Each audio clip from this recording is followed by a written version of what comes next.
History TV Civil War author and historian David Blight talks about the career and influence of one of his predecessors in the field, Bruce Catton. From the 1950s to the 1970s, Catton researched and wrote several books about the Civil War, including the 1954 Pulitzer Prize-winning A Stillness at Appomattox.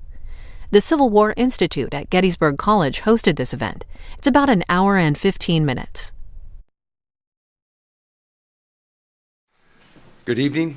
I'm Peter Carmichael, the Fuller Professor of History at Gettysburg College and the Director of the Civil War Institute. It is my pleasure to introduce this evening's Robert Fortenbaugh Memorial Lecture, David Blight. Dr. Blight is a class of 1954 Professor of American History at Yale University, where he also directs the Gilder Lehrman Center for the Study of Slavery, Resistance, and Abolition. Before coming to Yale, Professor Blight taught at Amherst College and at Harvard, and for 7 years, he taught high school history in his hometown of Flint, Michigan. This academic year, he is serving as the William Pitt Professor of American History at Cambridge University, where he is teaching an occasional course while finishing a biography of Frederick Douglass. Professor Blight has published a number of valuable works on race, emancipation, and slavery. Across the board, they are beautifully written, deeply researched monographs. Now, every historian imagines that his or her book will be so significant, so important, so popular, that it will have the endurance to keep pace with the long march of historiography. Most books don't have the legs to keep up. Historians like to fantasize that every person that buys their book will then take that book and place it right next to the family Bible. I had my epiphany at an autograph signing, and let's just say I didn't have to strain my eyes to see the end of that line. And in fact, I noticed that one of the individuals didn't even have a dust jacket cover on my book, which is a little odd. And then I noticed the Dewey Decimal System was on that book. This book had been purchased at a fire sale from a library someplace.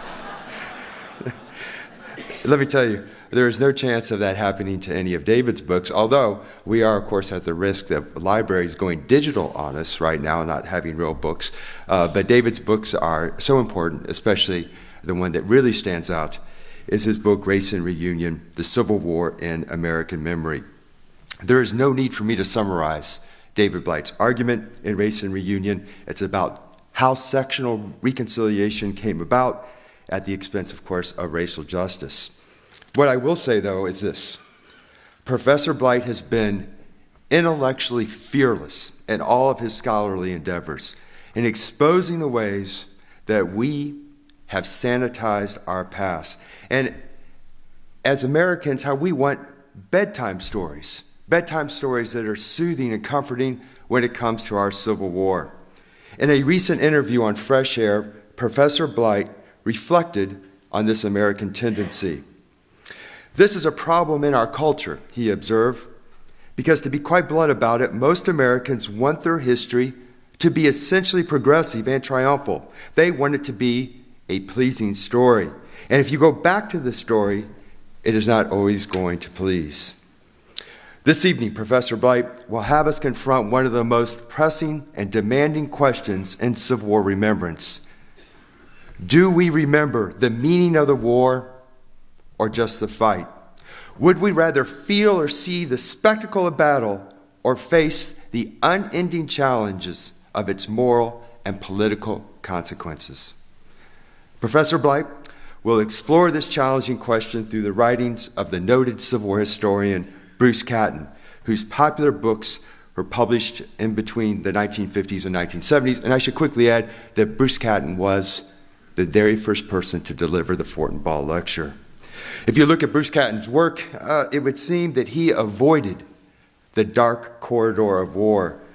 But this evening, Professor Blight will have us reconsider the influential Catton from a different angle in his talk entitled Ambivalent About Tragedy, Bruce Catton's Civil War and Ours. Let me welcome David Blight.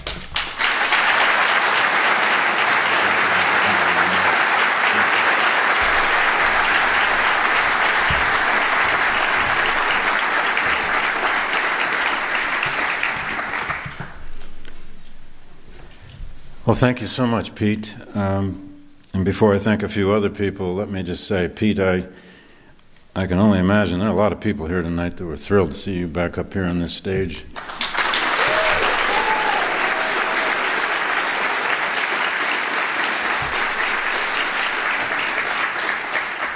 And a lot of other stages to come. Well, thank you to many people real quickly here. To President Janet Riggs of Gettysburg College, to my old friend Gabor Borat, whose legacy is all over this event, and others. Thanks to Bob Kirby, Superintendent of Gettysburg National Park, and congratulations, Bob, and to all of your staff on that magnificent event out at the cemetery, to that solemn and very moving event.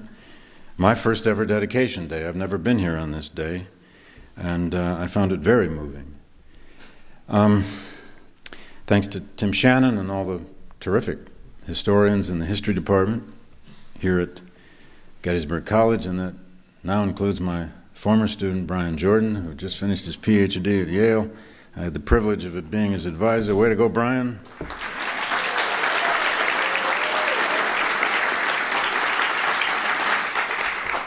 He has one heck of a book coming out in about a year. You'll be hearing about it. I'm not his promotion agent. I'm just his professor.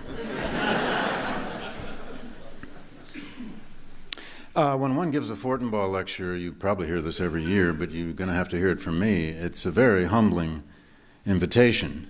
When one begins to look at that list, it humbles you to your bones to realize the group of predecessors that have come in this role from Mr. Catton on.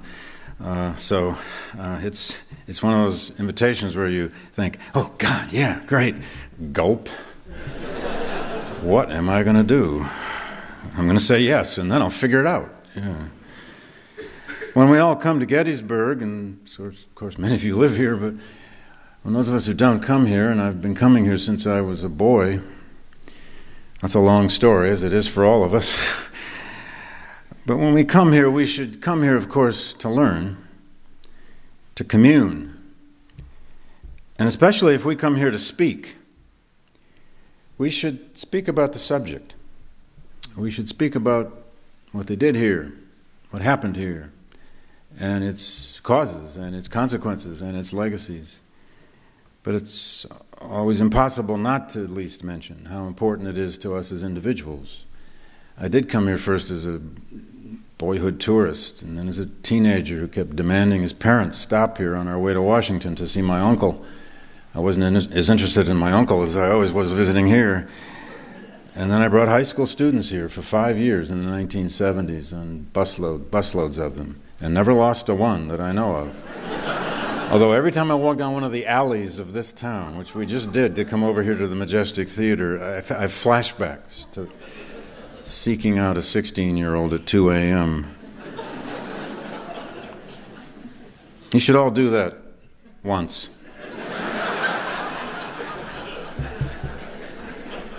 It builds character.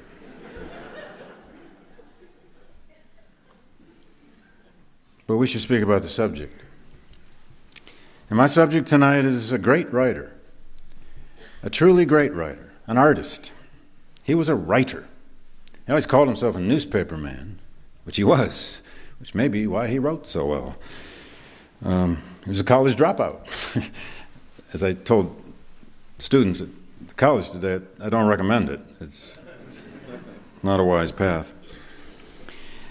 Bruce Catton, in a Memorial Day speech in Jacksonville, Illinois, at Illinois College, 1959, it was a Decoration Day speech, he reflected at great length on the meaning of tragedy, a word, as you'll see in a moment, Catton used very frequently. But embedded in that speech is this simple little line where Catton said, tragedy is not quite in key in the American spirit. Tragedy is not quite in key. He knew that. He also knew what tragedy is. And he spent his career trying to find a way to Americanize it. Is tragedy always and everywhere discordant with our history? Does it clang on our ears when we really face the genuine tragedy of this war and other stories in our history? Or ought it be at the center of our narrative? Is it out of key? As has already been said tonight, the first Fortenbaugh lecture was given here. Well, probably not, I don't know if it was here. It was here in Gettysburg by Bruce Catton, November 19th, 1962. He called his speech that night the Irrepressible Centennial. Our own sesquicentennial has also, as you don't need me to tell you in this town, been irrepressible, but perhaps in quite different ways, with a broader story to tell, one hopes, and tunes in different keys 50 years later. Catton's primary concern in his address was the commercialism of the centennial at that time. He expressed genuine anger at popular commemorations such as reenactments, which he saw as carnival, his word, and profane entertainment. He loathed the selling of Civil War merchandise, and one of his descriptions of that in that speech was cigarette lighters which brightly tinkled Dixie when pressed, pillowcases neatly set off with cross battle flags in color, and highball glasses etched with inspiring scenes of carnage from the Battle of Shiloh. He worried that visits to the sacred ground of Gettysburg itself would become, as he said, like holding a strawberry festival in a cemetery. That's not what we did today out at the cemetery. For the deeply serious writer in Bruce Catton, who had forged perhaps as wide a public reading audience as anyone ever in his first 11 years on the Civil War beat at that point, this was disturbing stuff, and he used his lecture, the Fortenbaugh, to chastise its worst abuses. And this was a man who knew a great deal, by the way, about marketing, as well as about highball glasses. Some of you know those legends, perhaps, and they're not legends. Catton preferred that the centennial lead what he called a sober reflection on history and not merely be a pageant. But he had done so much himself by 1962 to create both of those elements, reflection and pageantry, in beautiful, transcendent prose with a staggering degree of research and a legendary marketing campaign. He was Doubleday Publishing's meal ticket. On his November 19 here in Gettysburg, Catton's primary rhetorical way of countering the commercialism was to employ the word tragedy, although often without careful definitions or explanations of just what he meant. 6 times in a relatively short speech, he used the word tragedy. The Civil War was such a tragic affair because it took so many lives, said Catton. It was the most tragic experience of American history, he continued. He warned that too many Americans, perhaps his own readers, had become prisoners, he said, of the war's romance. Its legends and stories that send tingling along the spine and would therefore never see the deep, tragic issues. Battlefields were desperately real, he said, and unforgettably tragic. And above all, Catton appealed for understanding the meaning that lies beneath the tragedy, by which he meant not only the scale of human loss, but the destruction of slavery. Unforgettably tragic. That phrase. We constantly tell ourselves at Gettysburg, as we heard today, that we will never forget. The unforgettably tragic? I will return to Catton's relationship with the idea of tragedy in a few moments. But who was Bruce Catton? He was born in Petoskey, Michigan, and grew up not far away from the small town of, grew up in the small town not far away of Benzonia, Michigan, in what he called the Cutover Lumber District, near the beautiful Crystal Lake, about 300 miles northwest of Detroit. Benzonia, wrote Catton, was a good place to wait for the morning train. In this friendly, changeless world, as he called it, the boy attended Benzonia Academy, where his devoutly Christian father, George R. Catton, was the principal.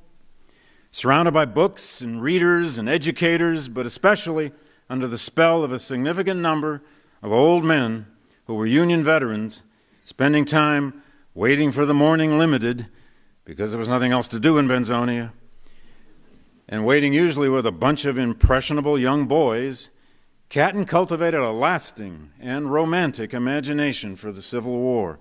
How could he not? I know they, the veterans, he said, made it, the war, a living thing for me, which, in my youthful imagination, he continued, had somehow happened just over the next hill, and just 5 or 10 years ago. It was very real and terribly important, and I probably never got over it.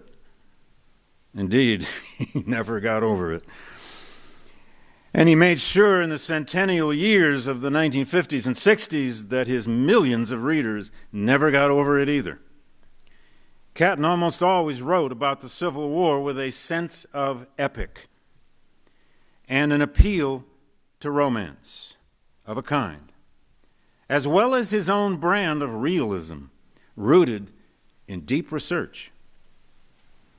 In an autobiographical remembrance in 1972, he acknowledged that he had been raised in a world of small-town innocence, where people actually believed, he said, the big wrongs were always being righted. My boyhood, he wrote, was a slice of the town, Benzonia, with its quaint fundamentals greatly magnified.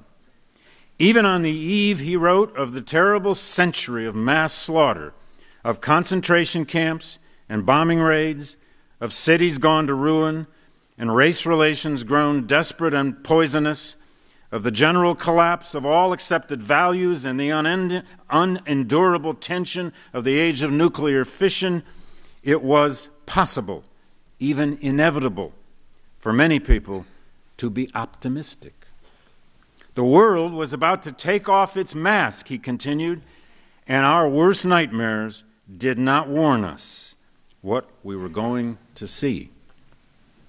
No matter what he saw, the boy from Benzonia wrote about America's greatest historical nightmare with hopeful lyricism, but also real, but also ambivalent sense of tragedy. It was Memorial Day, then called Decoration Day, of course. It was Memorial Day festivities and cemetery rituals that left the most indelible impressions on the young boy's memory. With every returning spring, and with lilacs blooming in everyone's yard, each family would march behind the veterans to the cemetery and drop their blossoms on or near the old soldier's homemade monument. They could not afford to order an official factory-produced one, Catton said. He also said he could never see or smell lilacs in bloom the rest of his life without remembering the old men in blue uniforms with brass buttons and black campaign hats. The future historian of the Army of the Potomac and other Yankee battalions remembered some of these men by name, and his great autobiography, Waiting for the Morning Train, has wonderful vignettes about a lot of them. And even if he made up parts of it, it's beautiful. Catton remembered these veterans as men set apart, he said, the embodiment of all the faiths of the small-town America that he would admit was slowly dying. Christian steadiness, patriotism, the nation's greatness and high destiny, and especially the rock-hard belief in progress and the future. Writing at the time of the revelations of Watergate in the early 1970s, and especially the depths of America's bloody debacle in Vietnam, a war Catton openly opposed, Catton saw these Civil War veterans as his lilac-scented wellspring of inspiration. They had tramped the fields, after all, of those places with, as he put it, terrible names out of the history books like Shiloh and Stones River and Cold Harbor and Gettysburg. One of them had even taken the long train ride to the 1913 50th anniversary blue-gray reunion here in Gettysburg and told the young lad his story upon his return. How could you resist that? These heroes of the GAR were one living source of a Michigan boy's historical imagination and dreams of escape from the stultifying backwater in which he came of age, at least until 1916.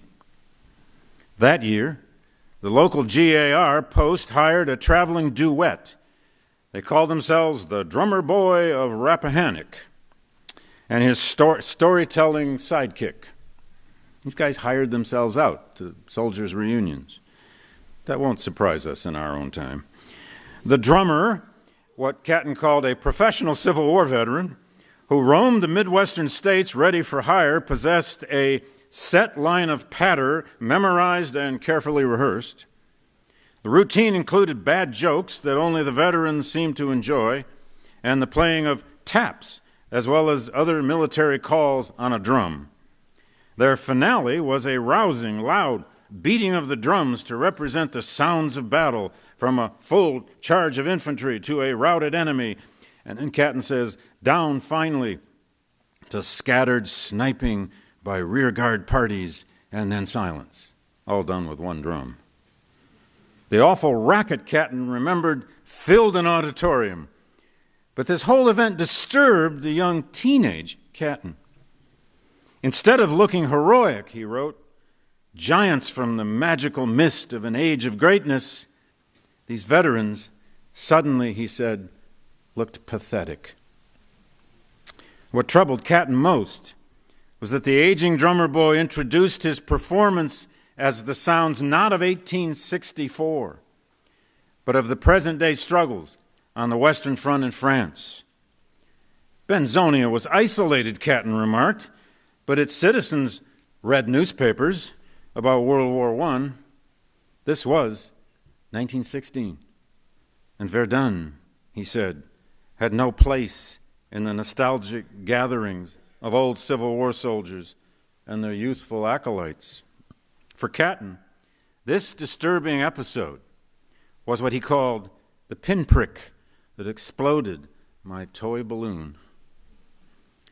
Pity now diminished the veterans in his eyes, at least for a while, and that vaunted sense of permanence and progress, which was the lifeblood in his small universe of Civil War lore. And he said now his view was subject to revision. Or was it?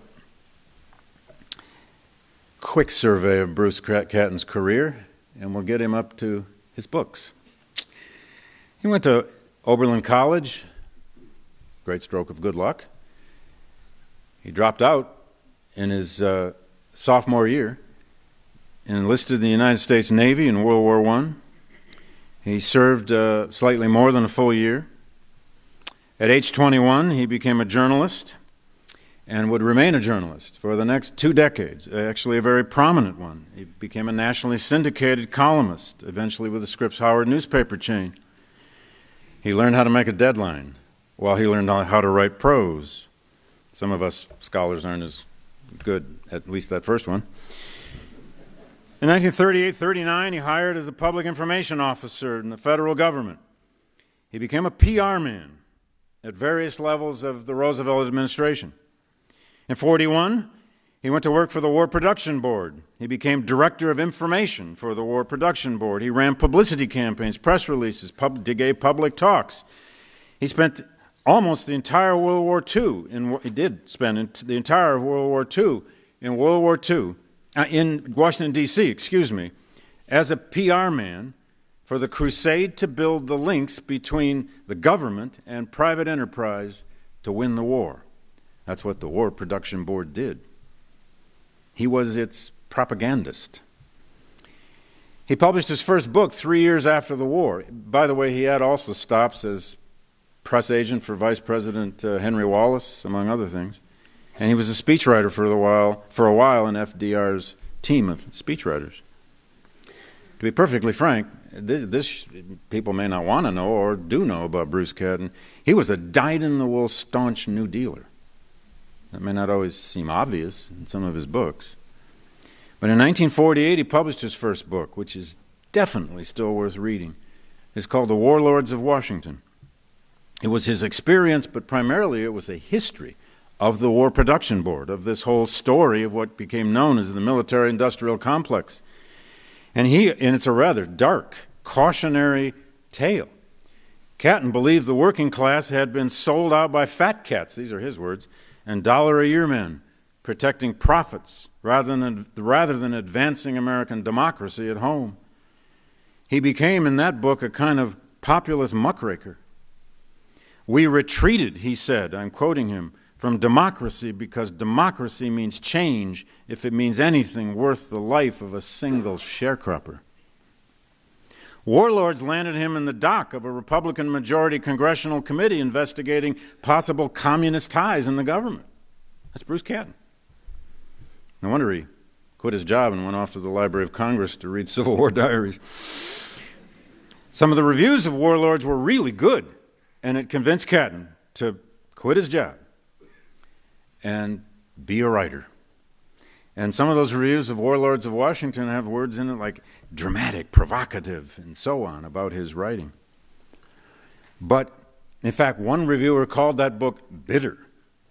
And then the reviewer said, but it is redeemed from cynicism by the author's sense of tragedy and abiding faith in the people. Catton began to linger all day at the Library of Congress, reading regimental histories, diaries, letters, and especially the official record of the War of the Rebellion. He was his own researcher for his first 3 books. And those first 3 books appeared in rapid fashion and with great acclaim. Mr. Lincoln's Army, 1951, Glory Road in 1952, and Stillness at Appomattox in 1954, which won the Pulitzer and the National Book Award, and amazing contracts with Doubleday Publishing.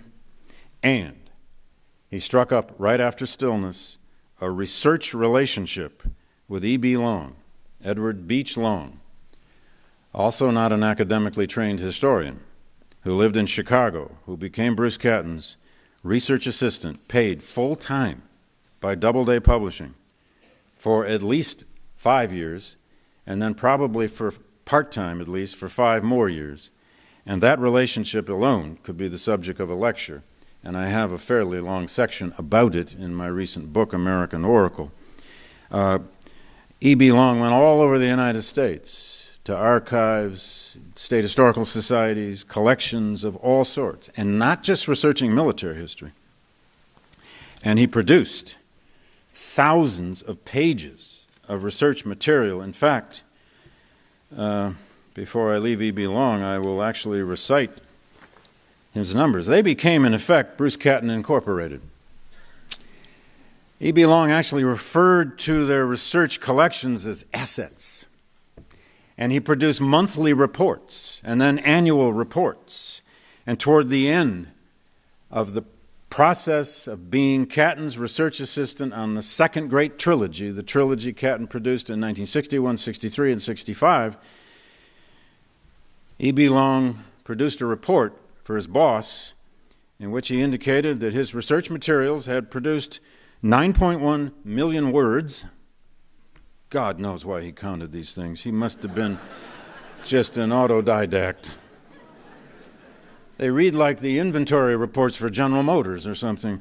9.1 million words, 24,000 pages out of 3,500 sources.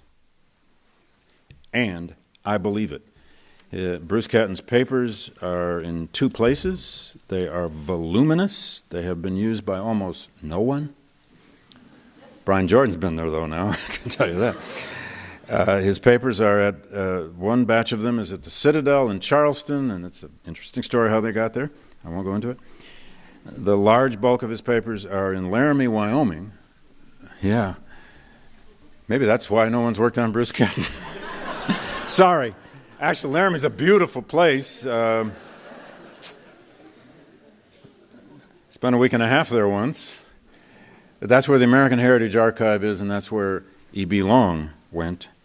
And Catton's papers are amazing. And what you will find in Catton's papers, among other things, are these huge stacks out of notebook paper, half pages. He would cut them and type them margin to margin and pile them in stacks about an inch and a half thick, wrap them in string, and mail them to Catton. Piles and piles of this stuff. And then Catton would receive them, read them, and then he would put a little index card on the top of each batch, and it would say, Pete's Highlights. He was known as Pete Long. And there would be about 12 highlights in that batch by page number. That's how they worked. And by the mid-1950s, late 1950s, Bruce Catton had become a publishing phenomenon. And reviews of his books and letters from his friends would have phrases in it about the Catton touch or the Catton secret. And people would ask in reviews, so what is this Catton secret? The secret, of course, was obvious. It was in the storytelling.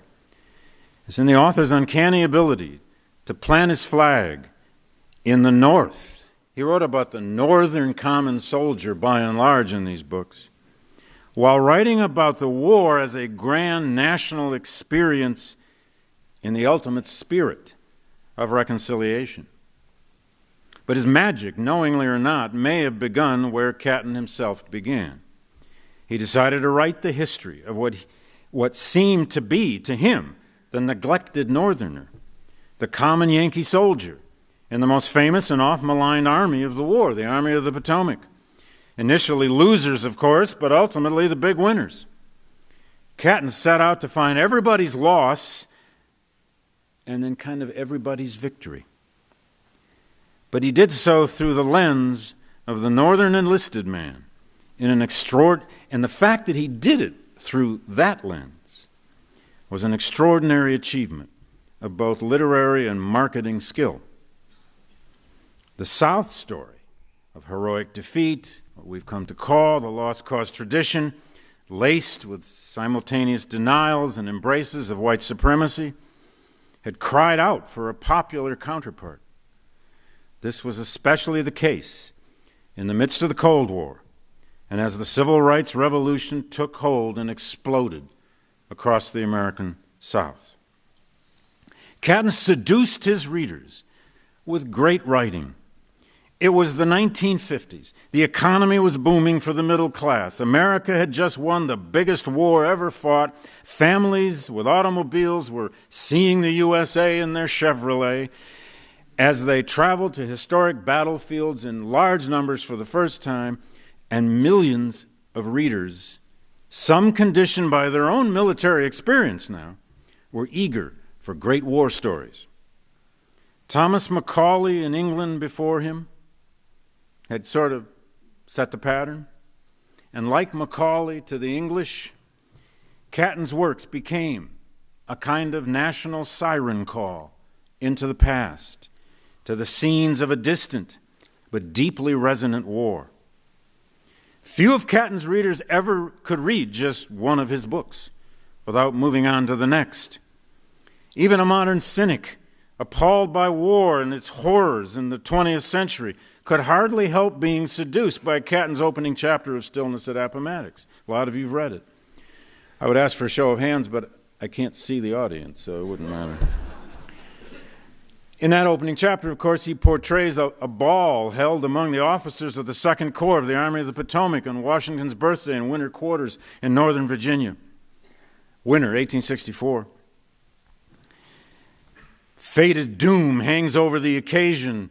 It's full of fancy dresses on the women and polished brass and boots on the men, and all are attempting to do this with an awkward sense of gaiety, said Catton.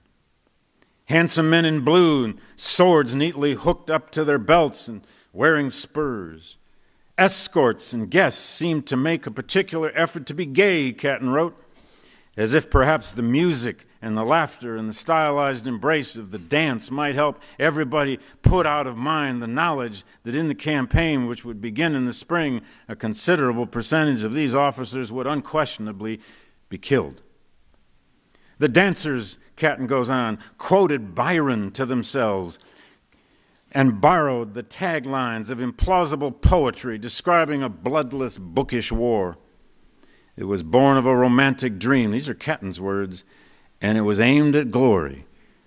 But glory was out of date. A gauzy wisp of rose-colored filament trailing from a lost world. Elegiac and reaching for genuine tragedy.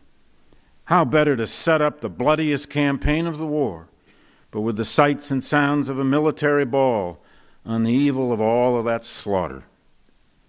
The reader had to stay with Catton now, on that road, to see just how much or how irredeemably glory was out of date. By any measure, Stillness at Appomattox is a work of great war literature, but it's also history. He did research. If by the 1950s the United States still awaited its Tolstoy in Civil War fiction, as some have said, although I think we already had it in Robert Penn Warren and parts of Faulkner and a few other people, it no longer had to wait anymore in narrative history. Catton wrote with an unsurpassing sense of both realism and his own kind of redemptive tragedy. He had a way of projecting those deepest meanings in soft sentences that allowed both sides, Southerners, Northerners, and their legacies, both sides among his readers to feel a sense of ownership in the outcome of that remorseless hammer on an anvil, which was one of his favorite metaphors. The war had taken on a new magnitude, Catton says, in Stillness, but it was moving inexorably toward its end, and when it ended, many things would end with it. In the South, and in the North as well, some of these were things that ought to end because they shackled men to the past, and some of them were fit to be laid away in the shadowland of dreams that are remembered forever. After that, there would be a new beginning. What beautiful vagueness. A reader could make out of it whatever meaning they wanted, which was also part of Catton's secret. Catton's first 3 books together were a huge commercial success and stimulated literally thousands of letters and fan mail. His collected papers are full of this. I mean, most of us had dreamed to have any 8 or 10 of those fan letters. Trust me, he had zillions of them, and he tried to answer most of them. It's amazing. Such letters reveal a good deal about how and why Catton succeeded in forging such a lasting audience in the centennial period, as well as about the nature of mainstream, predominantly white Civil War memory in the 1950s and even into the 60s. Some readers said they would never forget where they were when they first read the ending of Stillness at Appomattox, or the description in Glory Road of the Iron Brigade marching into its last fight at Gettysburg with its flags waving and the men singing, "The Girl I Left Behind Me." Some admitted reading passages out loud to whomever would listen. Catton's connection with his readers began with the prose, and boy, did he have a connection. It also was in his sense of drama, the storytelling that so many of his fans found to be utter pleasure. These are the kinds of words that appear all over the fan letters. Pleasure, thrilling, sheer joy, and so on. Some people write to him and say, "I read slowly because I don't want it to end." Sorry. Catton made reading history exciting, as well as edifying. One old friend from his newspaper days wrote to him and said, "Lord God, man, can you write?" Wouldn't we all love? We'd love to get that from a friend, wouldn't we? At least if we thought they meant it.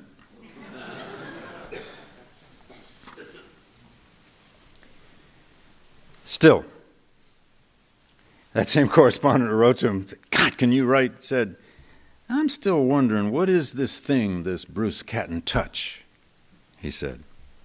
His fan mail demonstrates that most of his readership did not consider themselves mere pawns in some literary commodity exchange.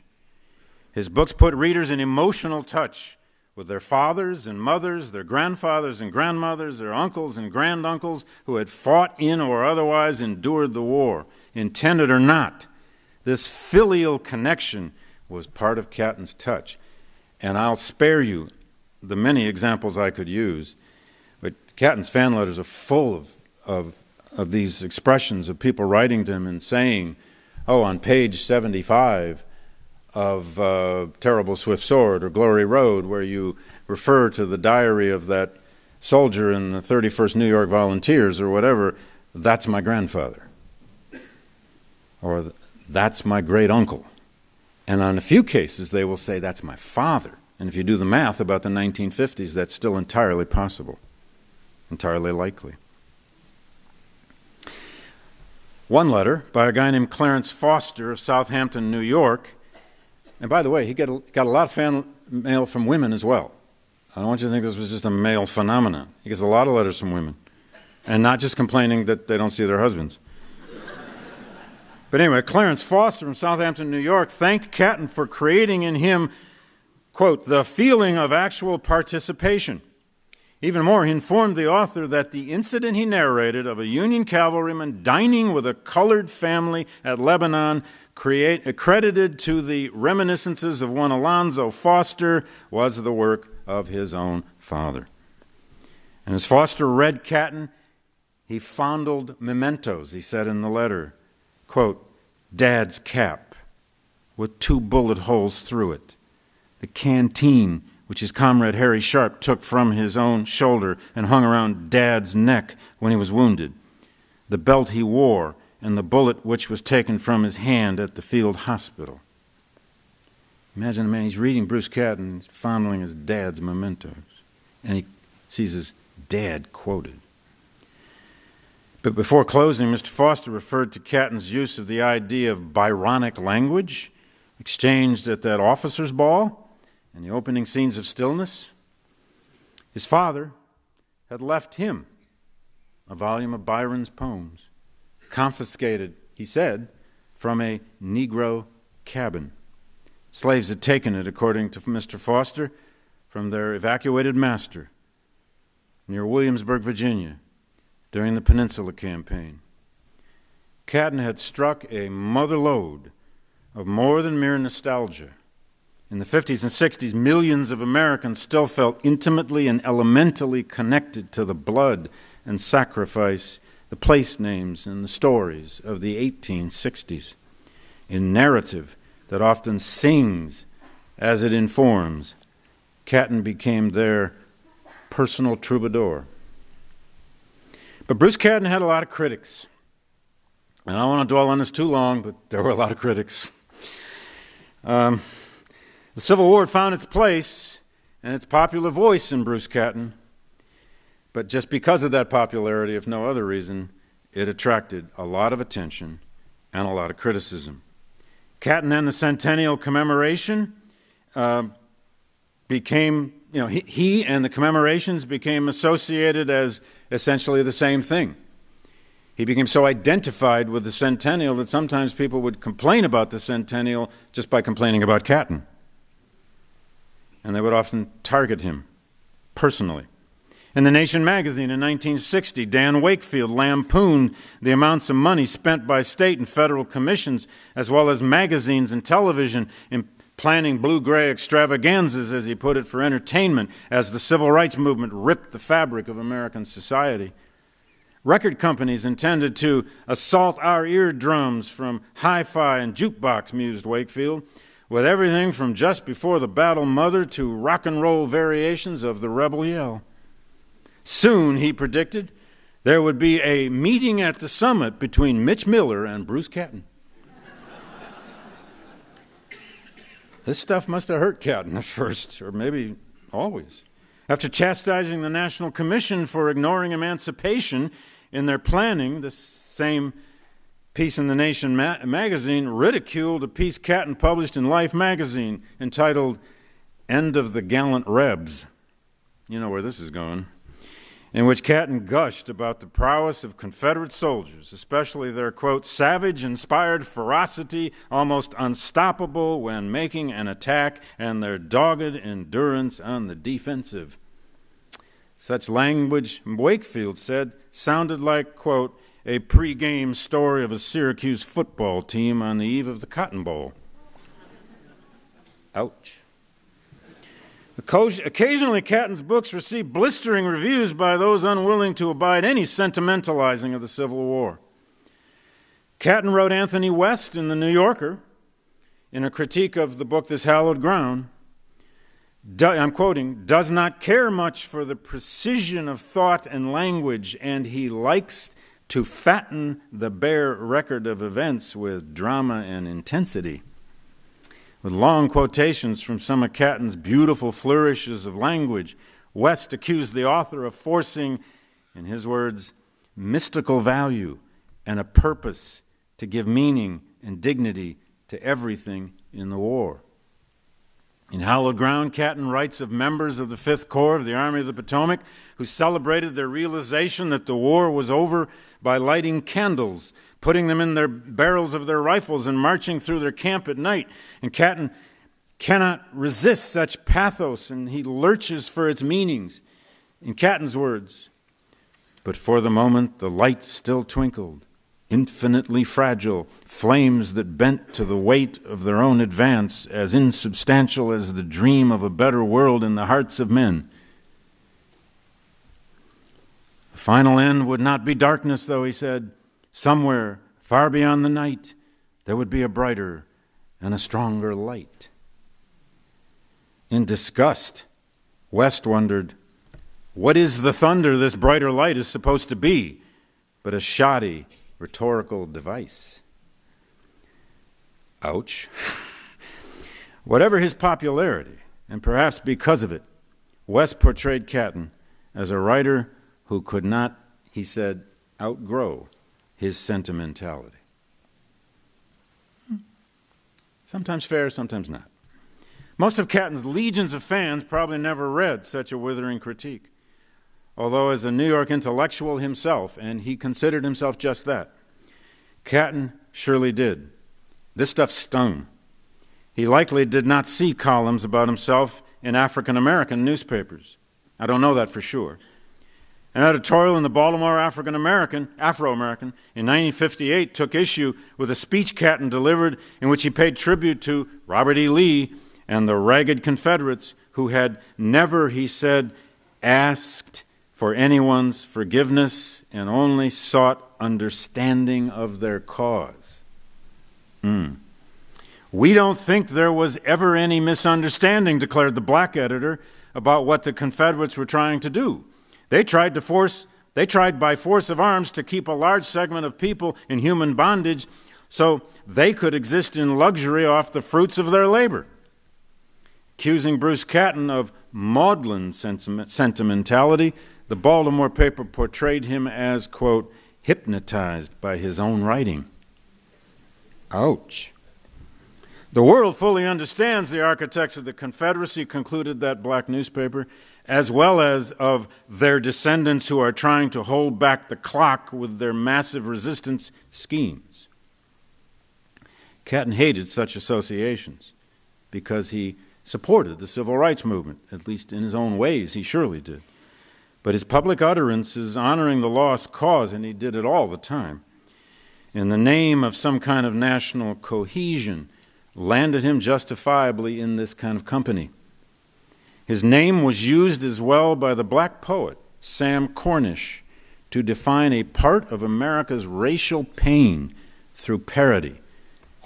Here's one brief verse of Sam Cornish's poem. My white father, my white old man, stares over the color line at me. All of his children are gathered here come today. Their brown and their auburn faces, their olive skin and green eyes, their hustling jungle laughter have no shame and smile. At the whites gathered here, they think of Bruce Catton and see the sabers glare. I think of my Irish grandfather's fiery white hair.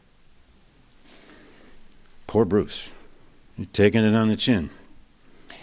Catton was slow to grasp that in the wake of the Brown v. Board decision in '54 and in the cauldron of the civil rights struggle, most African Americans had little tolerance for the mystic power that he often referred to of the Civil War to fashion any kind of racial peace, and that some of those mystic elements that he would sometimes refer to were still being aggressively used to crush this crusade for human rights.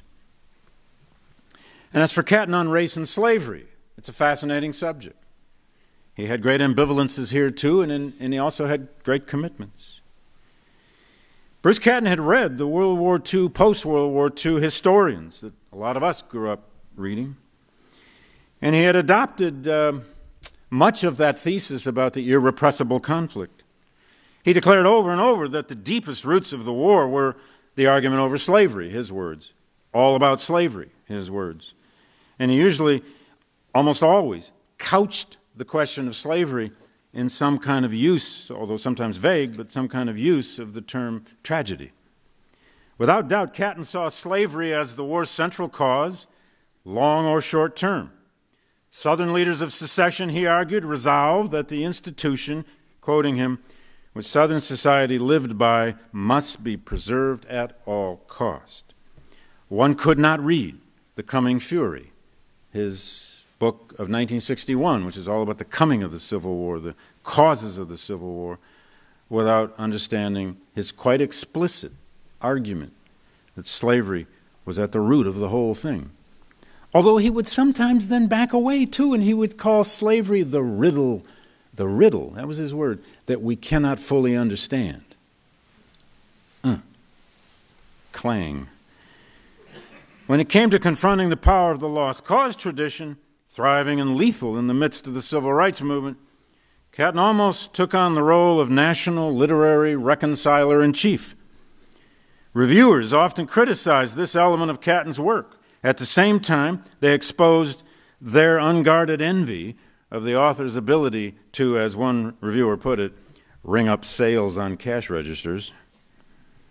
No villains walked the stage in The Coming Fury, wrote a reviewer named Rembert Patrick. Fire eater and rabid Republican, Southern moderate and restrained Northerner, all wear heroic faces. Villainous slavery lurks in the background, but that bygone institution cannot hurt sales of a Civil War epic. Ouch again. In planning his great centennial trilogy, the 3 books that he would publish during the centennial itself, Catton, and there's lots of correspondence about this, Catton instructed E.B. Long to go out and assemble everything he could find about the story of slavery. And especially he wanted research in front of him on the history of race prejudice, as he would constantly call it, and also what he would call the Ku Klux spirit. Catton was serious about this kind of research and serious about finding his own way to write about it. Now, but in the long run, Catton's approach to race and slavery seemed to result from an odd mixture of, on the one hand, serious engagement, but also selective reading and research, and a sense that such questions were really only preliminaries to the main event, the epic military narrative of countless ordinary, primarily white soldiers swept up in a death struggle that they only half understood. And now to this question of tragedy, my last theme, or primary theme. As Catton's fame grew, some distinguished historians took note of both his historical acumen and his commercial appeal. And make no mistake, the greatest historians of his age, most of them really admired him, sought out his companionship, tried to recruit him onto their textbooks.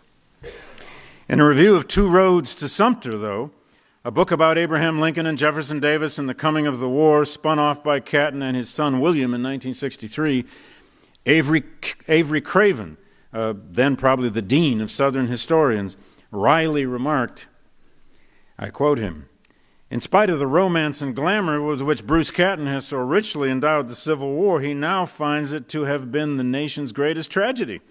A people predominantly moderate," Craven goes on, "became victims of their times.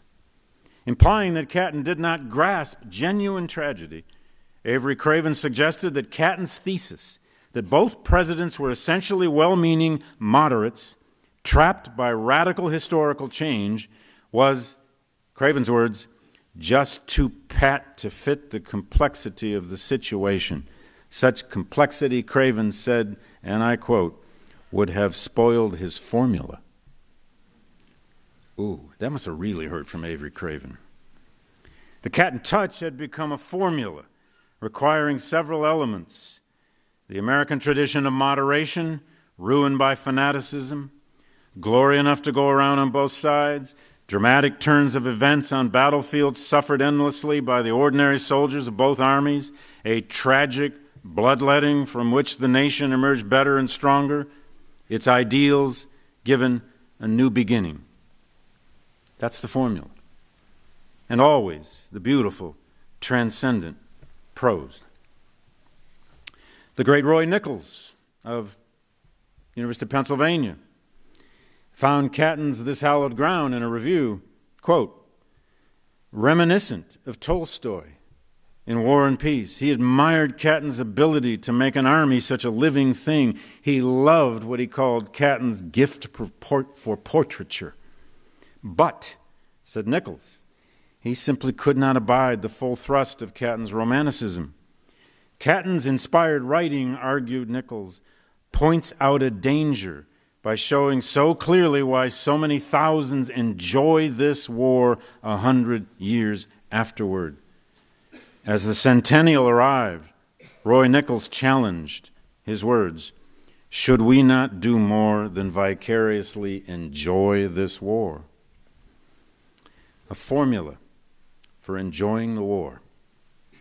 Although Catton himself denied this accusation in numerous forums, legions of devotees who came of age reading his books, I'm one, or discovered them in their mature years, experienced a vicarious, if ennobling pleasure in learning about that war.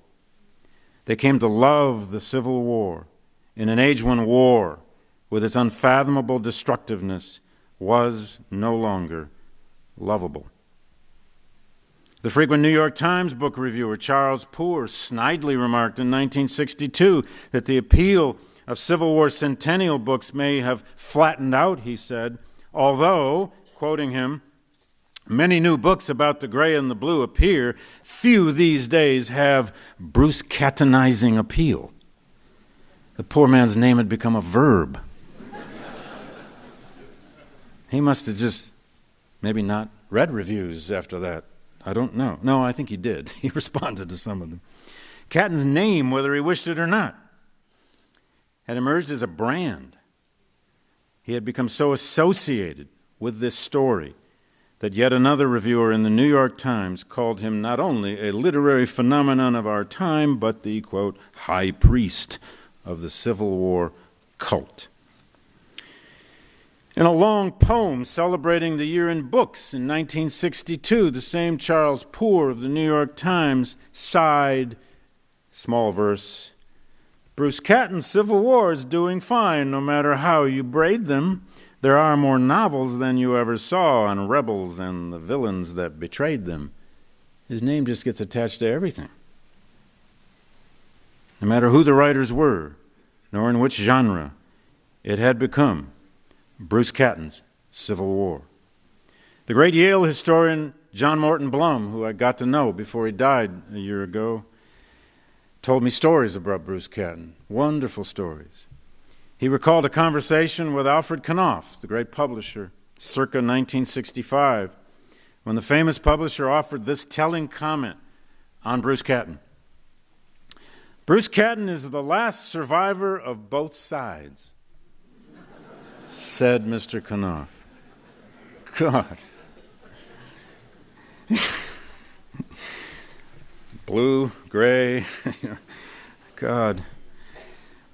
One week Catton wanted to banish mystery, pathos, and sentimentalism that he evoked, and the next he might stir its intoxicating brew. Catton wrote both with a sense of tragedy and with a sense of realism, but also with a deep sense of romance. But just what is tragedy? Reflect with me for a moment. How did Catton actually use it? What does it mean? What did he mean when he used it? The favorite American conception of the nation's history, of course, is a story of uniqueness, of special and divine destiny, of progress. It has had countless advocates of all kinds in all eras, and still does. Even now, when the United States seems, at times, ungovernable, and by some measures is in decline as a world and economic military power, our redemptive master narrative still survives for many, its edges ringed with a misty innocence that we seem to demand, no matter what happens to us. In this enduring vision, the United States was essentially born perfect and then began its career of improvement. Against such a vision, a genuinely tragic sense of America's past has always struggled to gain traction, at least among historians, and especially in the popular and public memory. Despite all of our Robert Penn Warrens and William Faulkners and James Baldwins and Toni Morrisons and August Wilsons and Eugene O'Neills and Flannery O'Connors and even C. Vann Woodwards and others, the public culture in America tends to resist tragedy. It's not our key, as Catton said, whether in classical or modern forms. We love Shakespeare's tragedies to a degree as long as they don't penetrate too far into our political reality. Nixon may have become a King Lear, or Jimmy Carter a kind of a Hamlet, and we've known a lot of our own Othellos, but we still apparently prefer to leap over all that and imagine that the myth of John Kennedy's Camelot was somehow real. Historians, whether academic or popular, rarely write in a consciously tragic mode. It's dangerous. Often only half aware that our writing reflects assumptions about the nature and philosophy of history, historians of slavery, the Civil War, and Reconstruction still fashion sophisticated narratives of redemption, even as we greatly expand the limits of our knowledge. And although this has changed in recent years and is changing as we speak in Civil War history, if we note so many recent books on death, the common soldiers, the process of emancipation on the ground, and the experience of veterans and other elements of the war's memory, on some level, we all probably want to still believe that the writing and learning of history can redeem the wrongs of the past. Who doesn't want to believe that? We all want to live in a narrative of progress, even as art and history remind us of how much suffering and self-delusion is required to even imagine that. The idea of tragedy all but defies a precise definition.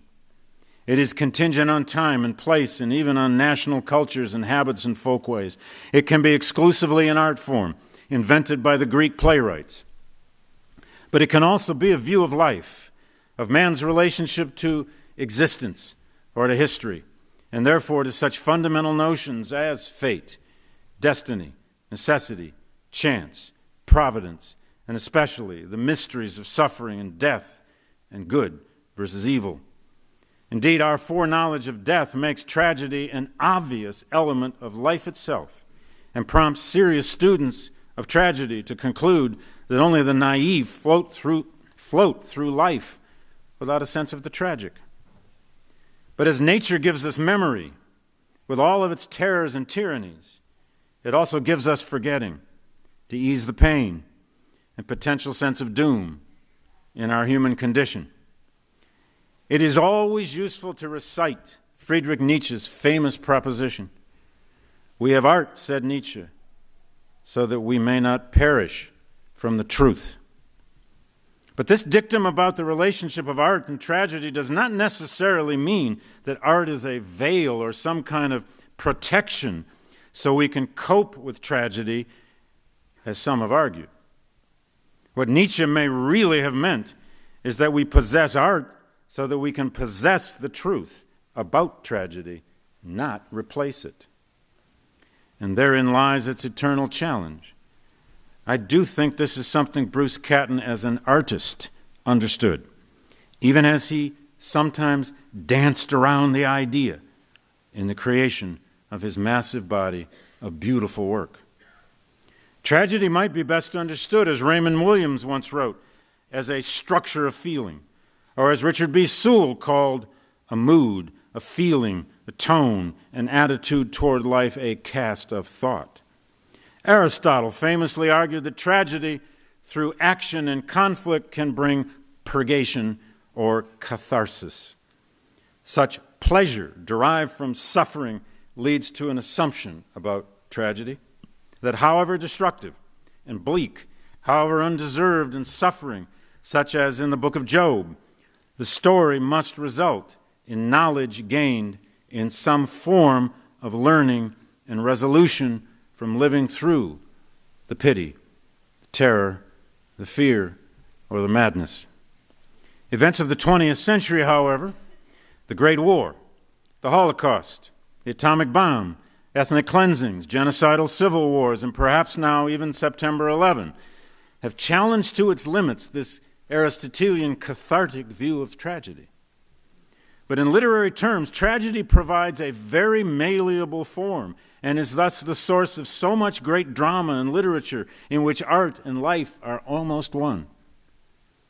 And this is the intense debate among scholars of tragedy. Is tragedy only aesthetic, only an art form, only done on stages like this, best kept in novels and in stage dramas? Or is it our essential human condition that we all live as experience and about which we are ethically bound to witness and testify? One writer on tragedy has suggested that no matter what the subject or the form it may take, all tragedies, when written or performed, will have at least three simple elements. One, dramatic or shocking loss. Two, deep and usually unresolved conflicts. And three, it must stir the emotions of the reader or the audience. Loss, conflict, emotion. Bruce Catton certainly provided these three elements, at least in his serious histories, if not always in his shepherding of American Heritage magazine. It is this kind of unresolved tension in defining tragedy that makes it so useful, I think indispensable, to understanding history, anybody's history, including Americans.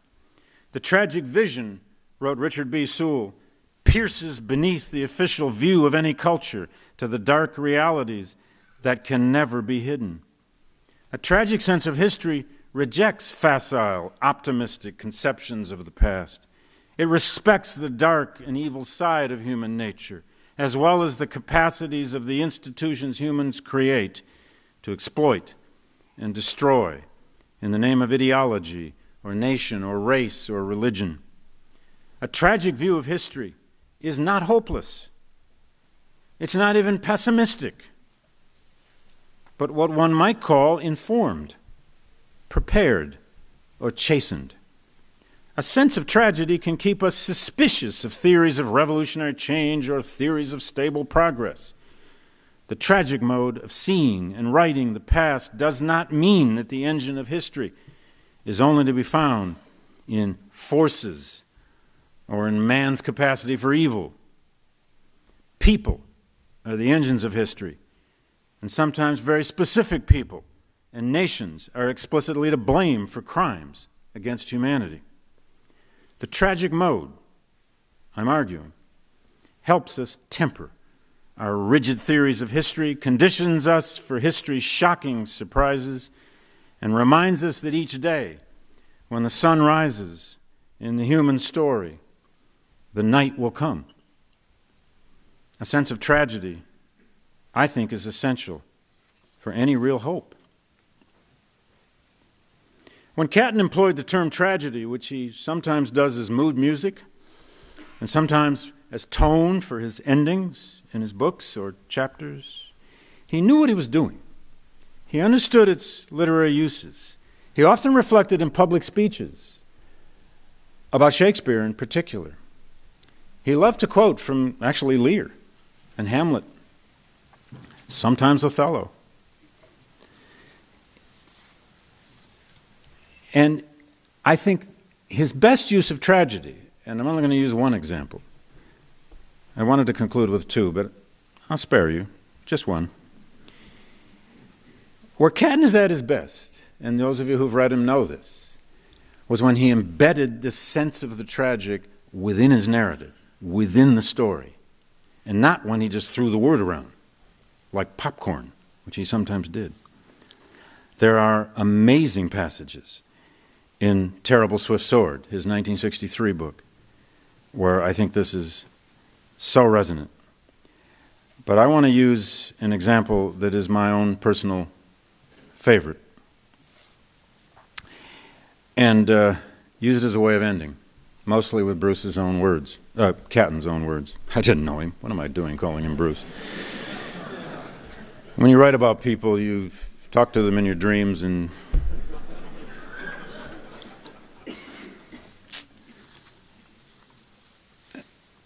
there's an ending that I want to use. That's his ending. It's in the book Glory Road, and of course it brings us back here to Gettysburg. Those of you who've read Glory Road from 1953 know that it is, among other things, the riveting story of how the Civil War became an all-out affair in 1862 and 1863. It is the course of the war down to Gettysburg. He sets the scene for the ending of the book by bringing us to Gettysburg and narrating the story of the battle in unforgettable ways. And he takes us out to that cemetery where we all were today. Edward Everett, who spoke for 2 hours, as everyone knows, before Lincoln, is still talking on about Pericles and how the Greeks had commemorated their dead. And then Catton just creates literature. Catton's words. There were many thousands of people at this ceremony, and among them were certain wounded veterans who had come back to see all of this, and a knot of these wandered away from the crowd at the speaker's stand and strolled down along Cemetery Ridge, pausing when they reached a little clump of trees. And there they looked off toward the west and talked quietly about what they had seen and done there. In front of them was the wide, gentle valley of the shadow of death, brimming now in the autumn light. And the voice went on, and the governors looked dignified, and the veterans by the trees looked about them and saw again the fury and the smoke and the killing. This was the valley of the dry bones, Catton goes on, the valley of the dry bones, waiting for the word which might or might not come in rhythmic prose. The bones had lain there in the sun and the rain, and now they were carefully arranged state by state under the new sod.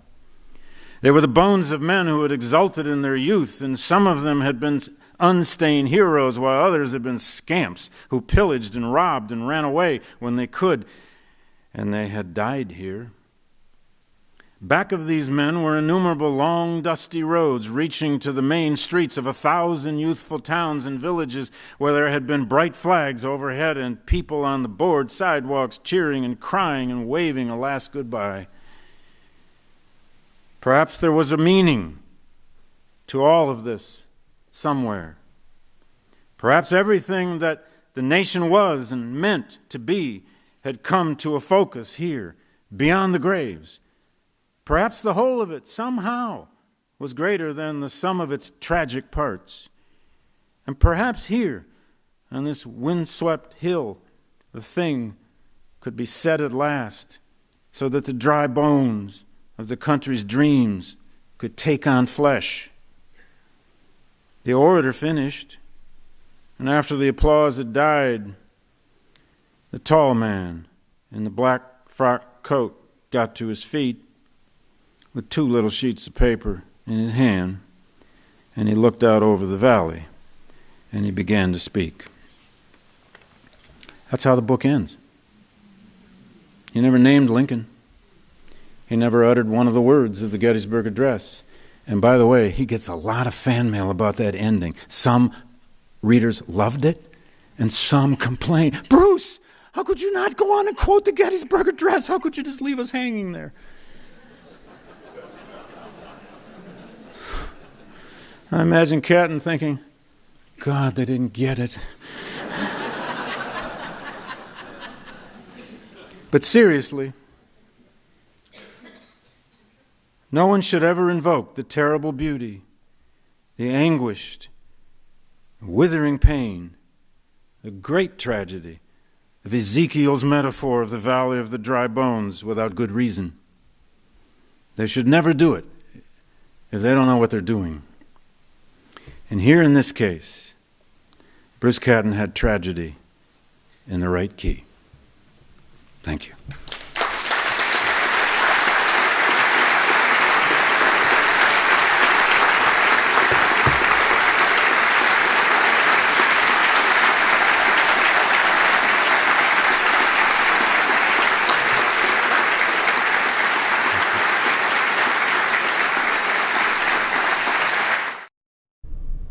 The Civil War airs here every Saturday at 6 and 10 p.m. and Sundays at 11 a.m.